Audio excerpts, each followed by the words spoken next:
மார்கசீர்ஷ மாஹாத்மியம் மார்கழி மாத மகத்துவம் 17ஆம் அத்தியாயம்.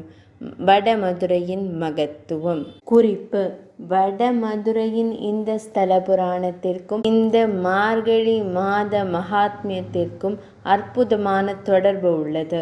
மார்கசீர்ஷ மாதம் எனப்படும் மார்கழி மாதம் ஸ்ரீ மகாவிஷ்ணுவிற்கு மிகவும் பிடித்தது மற்றும் விஷ்ணு கிருஷ்ணர் தனது வாழ்க்கையின் ஆரம்ப பகுதியில் வாழ்ந்தது.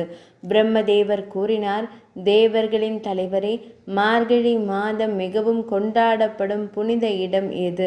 அதனால் என்ன பலன்? நாராயணரே, அனைத்தையும் கூறுங்கள். ஸ்ரீ பகவான் கூறலானார்: மதுரா என்றழைக்கப்படும் வட மதுரை என்னுடைய ஒரு பெரிய புனித இடம் உள்ளது. அது மிகவும் அழகாகவும் மரியாதைக்குரியதாகவும் இருக்கிறது. இது நான் பிறந்த இடம் மற்றும் எனக்கு மிகவும் பிடித்தது.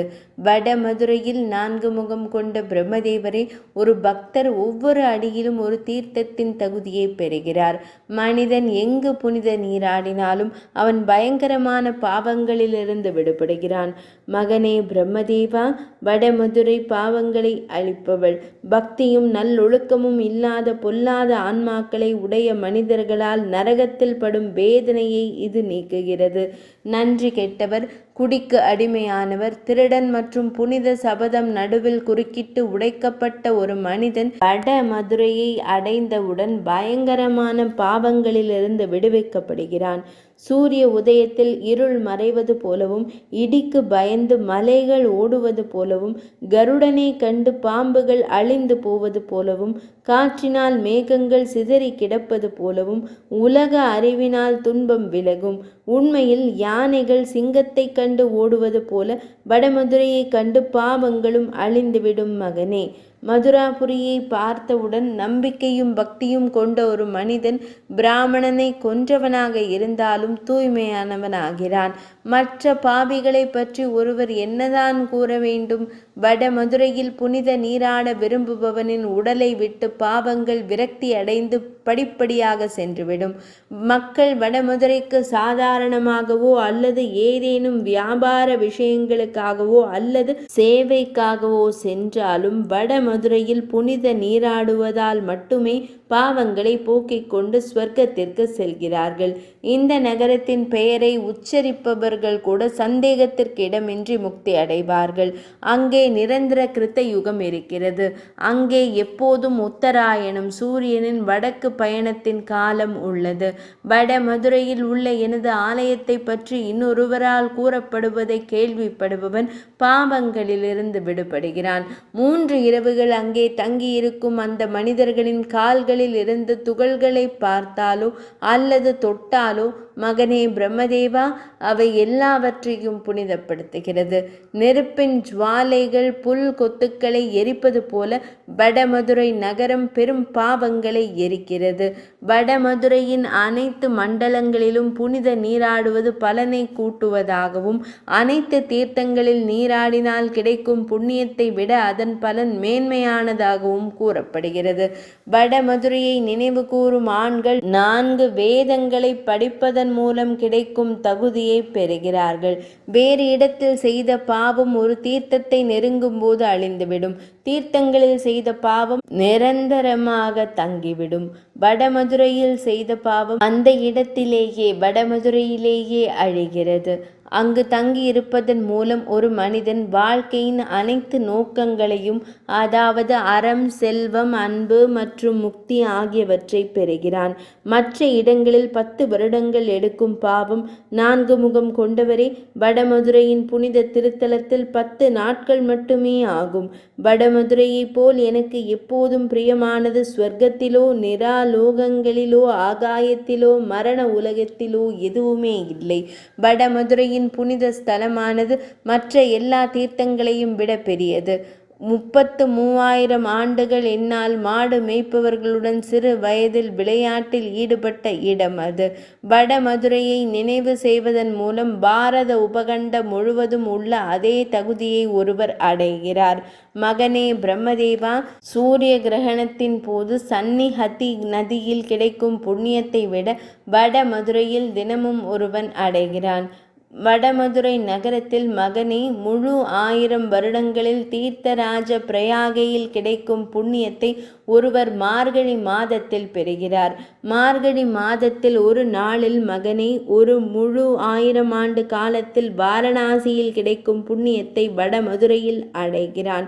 வடமதுரையில் ஒரு நாள் செலவழிப்பதன் மூலம் கோதாவரிக்கு அருகாமையில் துவாரகையில் அல்லது குருக்ஷேத்திரத்தில் அல்லது கயையில் 6 மாதங்கள் கழிப்பவர் ஒருவருக்கு ஒரு நிலத்தை அன்பளிப்பாக கொடுப்பவர் பெறும் அதே தகுதியை பெறுகிறார். துவாரகையோ காசியோ காஞ்சியோ தீர்த்தமாக இருக்க முடியாது. வடமதுரை அதாவது மாயா கதாதரா, அதாவது ஸ்ரீ மகாவிஷ்ணு தெய்வம், அவர்களுக்கு யமுனை நீர் மூலம் பிரசாதம் வழங்கப்பட்டால் பித்ருக்கள் அரிசி உருண்டைகளை பிரசாதமாக விரும்ப மாட்டார்கள். வடமதுரையை சாதாரண நகரமாக பார்க்கும் மனிதர்கள் பாவங்கள் நிறைந்தவர்கள் என்று அறியப்பட வேண்டும். வடமதுரையை ஒருவர் காணவில்லை, ஆனால் ஒருவருக்கு அதை தரிசிக்க ஆசை இருந்தால் ஒருவர் எங்கு இறந்தாலும் வடமதுரையில் மீண்டும் பிறக்கிறார். 4 முகம் கொண்டவரே, ஒருவர் காலப்போக்கில் பூமியின் தூசி துகள்களை கூட எண்ணலாம். ஆனால் வடமதுரையில் உள்ள தீர்த்தங்களின் எண்ணிக்கைக்கு எல்லையே இல்லை. இருங்கள், அனைவரும் இருங்கள், மதுரா நகரில் இருங்கள். நான் அந்நகரில் தொடர்ந்து மாடு மேய்க்கும் பெண்களால் சூழப்பட்டிருக்கிறேன். உலக வாழ்வின் கடலில் மூழ்கியவர்களே, என் மற்ற சீடர்களை கேளுங்கள். நீங்கள் தீவிரமான மற்றும் சிறந்த மகிழ்ச்சியை விரும்பினால் எனது நகரத்தில் இருங்கள். உலக மக்கள் மிகவும் குருடர்கள், அவர்களுக்கு கண்கள் இருந்தாலும் பார்ப்பதில்லை. வடமதுரையின் புனித ஸ்தலமான இருந்தாலும் அவர்கள் பிறப்பு இறப்புகளின் சேனையை அனுபவிக்கிறார்கள். நல்ல அதிர்ஷ்டத்தால் அவர்கள் மனித வயிற்றில் இனங்கள் ஒப்பற்ற பிறப்பை பெற்றிருந்தாலும் அவர்களின் வாழ்க்கை வீணாகிவிட்டது.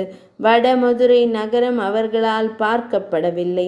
புத்தியின் பலவீனம், பாதகமான விதி மற்றும் துரதிருஷ்டம், மாயையின் சக்தி வாய்ந்த செல்வாக்கு வடமதுரையை நாடவில்லை. வடமதுரையை புறக்கணித்துவிட்டு வேறு இடத்தை நோக்கி சாய்ந்தவன் என் மாயையால் ஏமாற்றப்படுகிறான். அவர் முட்டாள் மற்றும் அவர் உலக இருப்பின் பரந்த பரப்பில் அலைந்து திரிகிறார். வடமதுரையை அடைந்த பிறகும் வேறு எந்த இடத்திற்கும் ஆசைப்பட்டால் அந்த தீய எண்ணம் கொண்டவர் எப்படி சரியான அறிவை பெற முடியும்? தன் அறியாமையை காட்டுகிறான். பெற்றோராலும் உறவினர்களாலும் கைவிடப்பட்டவர்களுக்கும் வேறு வழி இல்லாதவர்களுக்கும் எனது நகரம் இலக்கும் அடைக்கலமும் ஆகும்.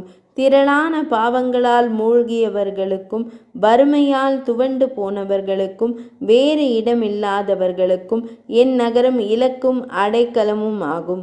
இது எல்லா இடங்களிலும் மிகச் சிறந்ததாகும். இது மிகப்பெரிய இரகசியம். தகுதியான இலக்கையும் அடைக்கலத்தையும் தேடுபவர்களுக்கு வடமதுரை நகரம் மிகப்பெரிய இலக்கு. தகுதிகள் மூலம் பெற முடியாது, தொண்டுகள் பரிசுகள் மூலம் பெற முடியாது, அதை துறவரம் மூலமாகவோ அல்லது துதிக்கை மூலமாகவோ பெற முடியாது. பல்வேறு வகையான யோக பயிற்சிகள் மூலம் அதை பாதுகாக்க முடியாது. அது என் அருளால் மட்டுமே கிடைக்கும்.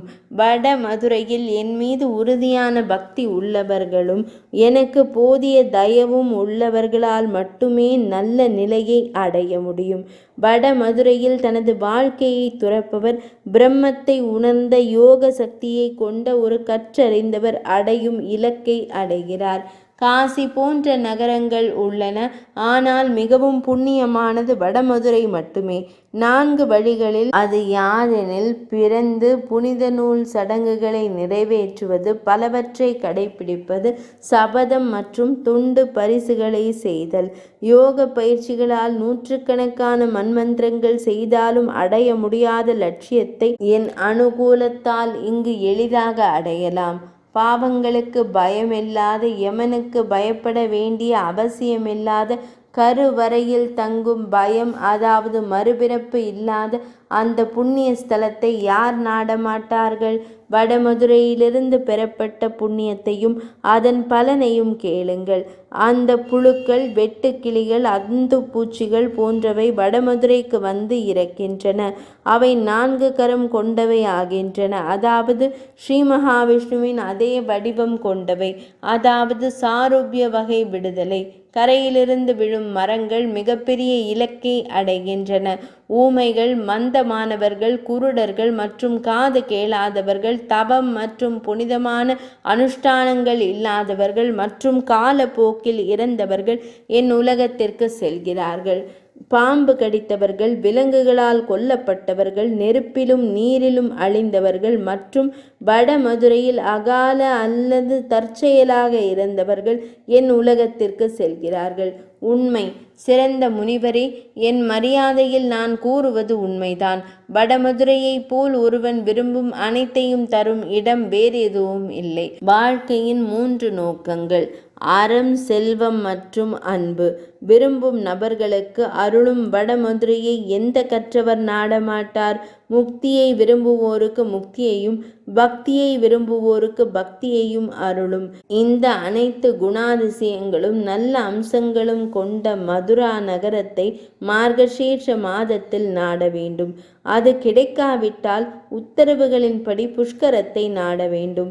மிக பழமையான குண்டன் கிணறு பிரம்மாவினது, நடு குண்டம் விஷ்ணுவினது மற்றும் இளையது ருத்ரனை தன் தெய்வமாக கொண்டது. அறிவாளிகளே, இதை அறிந்து கொள்ளுங்கள். மகனே பிரம்மதேவா, இவை அனைத்திலும் ஒருவர் இந்த சடங்குகள் அனைத்தையும் செய்ய வேண்டும். புனித துறவு, தானம் மற்றும் சார்த்தம் ஆகியவை கட்டளைகளின்படி சிறப்பான வழிபாடு நடத்தப்படும். அது என் மகிழ்ச்சிக்கு உகந்தது. மகனே பிரம்மதேவா, மார்கழி மாதத்தில் வரும் பௌர்ணமி நாள் எனக்கு மிகவும் பிடித்தமானது. என்ன தகுதியானாலும் அந்த நாளில் செய்யப்படும் சடங்கு எனக்கு மகிழ்ச்சியாக இருக்கும்.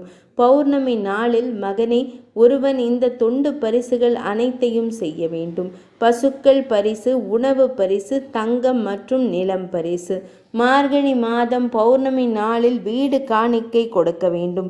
எது செய்தாலும் அது பரிபூரணமானது, நித்திய புண்ணியத்தை கொடுக்கும். பிராமணர்களுக்கு உணவளிப்பது ஒருவரின் ஐஸ்வர்யத்திற்கு ஏற்ப செய்யப்பட வேண்டும். ஒரு சமய அனுசரிப்பின் நிறைவு விழாவை பௌர்ணமி நாளில் கொண்டாட வேண்டும். மகனே பிரம்மதேவா, தீர்த்த அரசர் முதலியவர்கள் மார்கழி மாதத்தில் வடமதுரையைப் போல் எனக்கு பிரியமானவர்கள் அல்ல. அது கிடைக்கவில்லை என்றால் புஷ்கரத்தை நாட வேண்டும். புஷ்கரத்திலும் வடமதுரையிலும் பௌர்ணமி தினம் அறிவார்ந்த பக்தர்களால் கொண்டாடப்பட வேண்டும். அது எங்கு கொண்டாடப்படுகிறதோ அங்கெல்லாம் அது கட்டளைகளின்படி கொண்டாடப்படும். பௌர்ணமி நாளில் புனித நீராடி தான தர்மங்கள் செய்து வழிபடாதவன் 60,000 ஆண்டுகளாக ரௌரவத்திலும் பிற நரகங்களிலும் சமைக்கப்படுகிறான். எனவே எல்லா வகையிலும் பௌர்ணமி நாளை அறிவார்ந்த மக்களால் கொண்டாடப்பட வேண்டும். மார்கழி மாதம் எல்லையற்ற புண்ணியத்தை அளிக்கிறது. நான் விரும்பும் மார்கழி மாதத்தில் நான் கூறிய அனைத்து அர்ச்சனைகளையும் பக்தியுடன் செய்பவரின் புண்ணிய பலனை கேளுங்கள். 10,000 தீர்த்தங்களிலோ அல்லது கோடிக்கணக்கான புண்ணிய ஆராதனைகளினாலோ அல்லது எல்லா யஜ்ஞங்களிலோ கிடைக்கும் புண்ணியத்தை அவன் அடைவான். மகனில்லாத மனிதன் ஒரு மகனை பெறுகிறான். ஒரு ஏழை செல்வத்தை பெறுகிறான். கற்க விரும்புபவன் கற்றலை பெறுவான். அழகை தேடுபவன் அழகாக மாறுவான். ஒரு பிராமணன் எல்லா பிராமண சிறப்பையும் பெறுவான். ஒரு சத்திரியர் வெற்றி பெறுவார். ஒரு வைசியர் செல்வம் அடைவார். மேலும் ஒரு சூத்திரன் தன் பாவங்கள் அனைத்தையும் நீங்கி சுத்திகரிக்கப்படுவான். உலகிலும் பெறுவதற்கு மிகவும் கடினமான அல்லது அணுக முடியாத அனைத்தையும் ஒரு மனிதன் மார்கழி மாதத்தில் அடைவான். அதில் எந்த சந்தேகமும் இல்லை. இந்த ஆசைகளால் ஈர்க்கப்பட்ட மனிதர்கள், மகனே, முடிவில் திருப்தி அடைந்தாலும் 4 முகம் கொண்டவனே, அவர்கள் அந்த ஆசைகளுக்கு தகுதியற்றவர்கள். வலிமையான ஆயுதம். உண்மையில் மிகவும் அரிதானது நல்ல பக்தி, என்னை வெல்லும் அற்புதமான பக்தி. அது பிரசித்தி பெற்ற மாதத்தின் மகிமையை கேட்டால், அதாவது மார்கசீர்ஷ மாதமான மார்கழி மாதத்தில் அடையப்படுகிறது. இந்த மாதம் எனது மிகுந்த மகிழ்ச்சிக்கு உகந்தது. நான் மகனே, இதிலிருந்து அனைத்தும் என் அருளால் பெறப்படுகின்றன. மார்கசீர் மாத மாகாத்மியமான மார்கழி மாத மகத்துவம் இனிதே நிறைவடைந்தது.